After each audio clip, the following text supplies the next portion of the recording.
지난 8월 영국 공군이 주최하는 차세대 전투기 개발 사업에 엄청난 이야기가 들려왔습니다.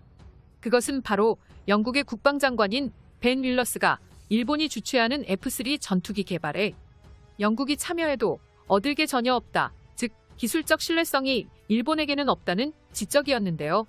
영국 정부 역시 미쓰비시의 형편없는 전투기 개발 수준을 정확히 알고 있었으며 영국과 일본이 전투기를 공동 개발 시 영국 공군을 만족시킬 만한 훌륭한 성능의 차세대 전투기를 개발조차 할 수 없다고 결국 판단했습니다.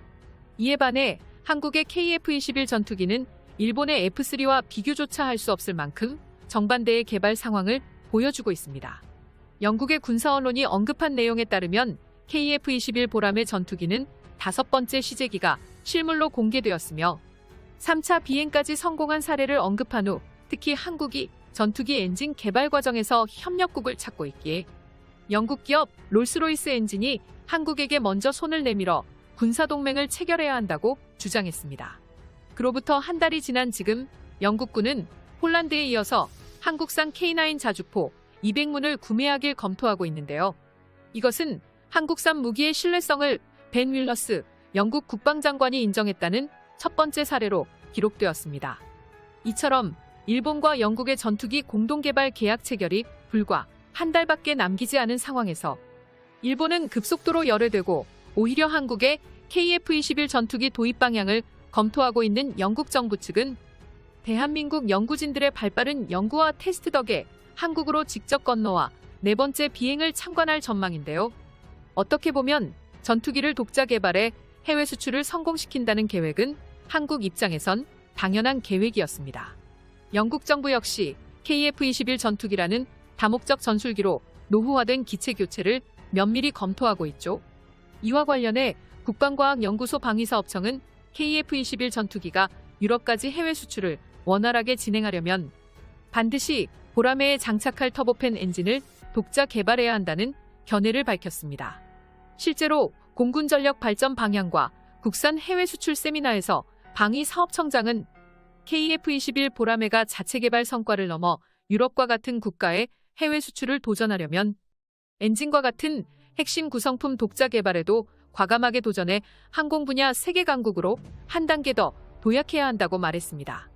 방위산업청장의 발언이 정확합니다. 앞으로 KF-21 보라매의 가장 중요한 부분은 바로 부품을 국산화하는 것입니다.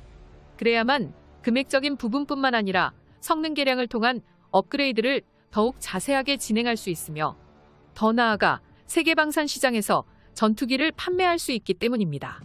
특히 영국과 같은 미국의 핵심 우방국에 최첨단 전투기를 대량으로 수출하면 미국의 방산 기업인 록히드 마틴이 F414 엔진을 제작한 GE와 협력해 합법적으로 태클을 걸 수도 있기 때문입니다.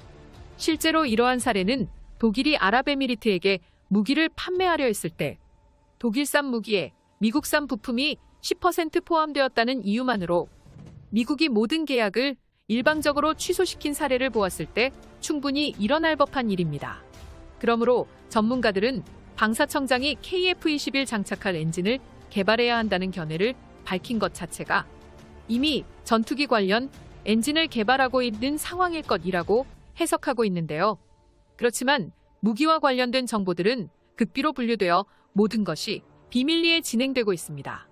적국들에게 우리의 무기 상황을 알리는 것 자체가 전력이 노출되는 것이기에 최대한 노출을 꺼려하고 있기 때문인데요. 하지만 무기 관련 제작을 하고 있는 기업들은 국민들도 알 권리가 있기에 최소한의 노출을 하고 있는데 이번 발표가 이에 해당하는 것으로 풀이되고 있습니다. 사실 한국이 KF-21을 개발하기 전까지만 하더라도 무기 판매국인 미국 측은 한국에게 엄청난 갑질을 시도해 왔었습니다. 그들은 한국이 전투기를 개발할 수 없다는 생각에 AS 서비스는 거의 해주지 않았고 판매하는 무기의 가격 또한 굉장히 높은 가격을 측정해 받아왔습니다.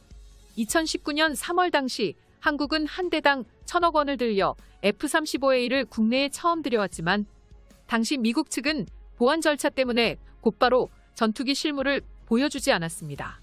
자신들의 전력이 노출된다는 이유만으로 보안을 까다롭게 요구한 것인데요. 당시 미국에게 의존할 수밖에 없었던 상황이기에 한국은 어쩔 수 없이 해당 상황들을 받아들일 수밖에 없었습니다. 하지만 현재 우리 한국이 전투기를 자체적으로 개발해내면서 그동안에 있었던 서름들을 완벽히 벗어났습니다. 현재 KF-21 시제기에 미국산 엔진을 사용하고 있지만 한국이 KF-21 전투기 개발에 열을 올리자 미국이 한국에게 대하는 태도가 조금씩 변하기 시작했습니다. 과거였다면 한국이 엔진을 도입한다는 입장을 밝혔을 때 말도 안 되는 가격을 제시하며 바가지를 씌우려고 했겠지만 현재 미국은 미군들에게 도입하는 금액으로 모든 비용 처리를 진행해줬습니다. 여기에서 발전을 멈추지 않고 영국 수출까지 완벽하게 성공하기 위해서는 우리 한국이 가장 필요한 항공기술이 바로 전투기 엔진 개발이었는데요. 우리 한국은 첨단 제조업의 기술력이 날이 갈수록 상승하고 있으며 이에 따라 가스 엔진 기술력 획득과 더불어 제트기 엔진의 핵심 기술인 터보팬 소자 기술까지 습득하는 데 성공했습니다. 또한 KF-21 전투기의 핵심 기술을 설계한 제트기급 터빈 기술로부터 완벽한 자립을 진행하기 위해 국산 터보팬 엔진 프로젝트를 점진적으로 개발 완료하였고 머지않아 한국이 전투기 엔진을 100% 국산화하는 데 성공할 수 있다는 것입니다. 현재 우리 한국의 엔진 국산화 비율은 80%로 확인되고 있으며 엔진 개발을 위해 국방과학연구소에서 적극적인 개발을 추진하고 있는 상황입니다. 이에 더 업그레이드된 국산 터보 엔진은 2023년까지 평가 시험을 마치고 개발을 완수하는 게 목표인데요. 영국 수출 수주에서는 말 그대로 우리가 KF-21 전투기를 전 세계에 공개한 것과 같이 이미 진행된 성능 검증을 대외적으로 공개하기만 한다면 모든 것을 인정해 줄 것입니다. 즉, 공식적인 자리에서 KF-21이 잘 만들어지고 있다는 것을 다른 나라 국방장관들에게 알리는 자리입니다. 이미 국내 연구진들의 테스트 상황을 본다면 첫 비행은 아무런 이상 없이 성공할 것으로 보입니다. 최근 한국의 연구진이 차세대 KF-21 전투기에 장착된 엔진을 독자 개발하겠다고 설명하면서 전 세계인들의 이목을 집중시켰는데요. 이처럼 KF-21이 영국 수출을 얼마 남기지 않은 상황에서 앞으로 국내 개발진들이 이뤄내야 할 목표들이 굉장히 많습니다. 엔진 국산화를 시작으로 KF-21에 들어가는 모든 부품들을 국산화시켜서 이후에도 세계 방산 시장에 KF-21이 진출했을 때 수급에 문제되는 일이 없도록 해야만 하고 이는 오로지 우리 한국인들의 힘으로 만들어낼 수 있다고 생각합니다. 앞으로 세계 방산 시장에서 KF-21의 입지가 커지는 그날까지 끝까지 응원하겠습니다. 시청자 여러분, 영상을 시청해주셔서 감사합니다. 여기까지 대고구려제국이었습니다.